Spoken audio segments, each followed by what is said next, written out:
Hi grade 9, welcome to the biology class lecture 3. We will continue the same chapter, transport in animals. So let's move on. Today we will discuss the structure and function of the heart and coronary heart diseases, that is CHD. We all know about the heart that it is a muscular organ that pumps blood around the body through the network of blood vessels. But the interesting fact about it that the size of our heart is about the size of our own fist. Just fold your fingers to make a fist the way you do to give a punch and see the size of your own heart. With other functions, the pumping of the blood around the body, the heart also prevents the oxygenated and deoxygenated blood to mix up with the help of the separating line called septum, and also prevent the backflow of the blood through the valves. Now come to the structure of the heart. It is made up of a special type of muscles called as cardiac muscles that contracts and relaxes regularly throughout our life, that we can feel in the form of heartbeats. As we have already discussed before, that in a mammal the heart is four-chambered. Four-chambered means it is divided into four parts. Two upper chambers called as atria, termed as right and left atrium, and two lower chambers called as ventricles, termed as right and left ventricle.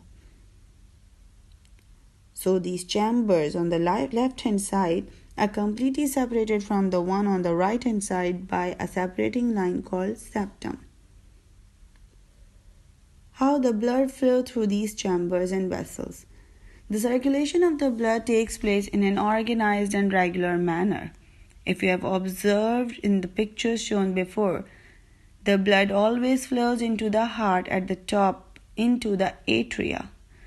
So both the atria receives the blood. The left atrium receives oxygenated blood from the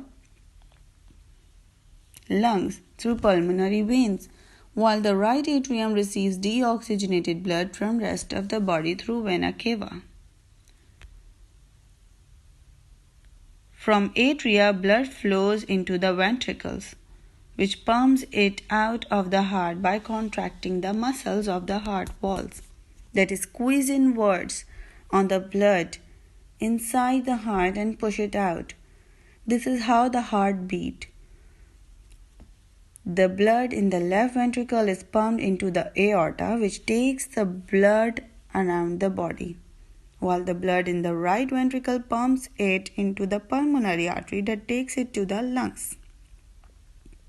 So this makes it clear that the atrium just receives the blood from the lungs and the body, while ventricles pumps it out.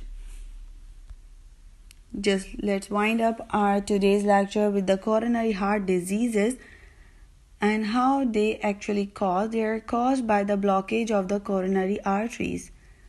This happens when the blood clots inside the vessels or the vessels get narrow.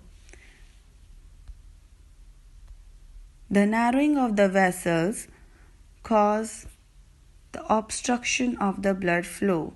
These coronary vessels are present at the outside area of the heart as shown in this diagram, and the narrowing of these arteries results in the coronary heart diseases. Just have a look at this picture. In the coronary artery disease, the plaque builds up in an artery. That yellow part shows the building of the plaque or the lipids. In angina, it is harder for the blood to get through the artery because it becomes much more narrower. While when there is a clot in the artery, the plaque cracks and a blood clot blocks the artery, then it results in the heart attack. If a person is suffering from CHD, he feels chest pain and shortness of breath. More complications result in heart failure and abnormal heartbeat or high blood pressure. But this is more common in the people who are in the category of having high blood pressure, who are smokers, diabetic, do lack of exercise, have high cholesterol, or due to obesity. But it can be prevented through healthy diet, regular exercise, maintaining healthy weight, and by staying away from smoking. Except the heart attack, it can also be treated by PCI, and the most commonly done is the coronary artery bypass surgery. So this is the end of our today's lecture. Hope you all understood. Thank you.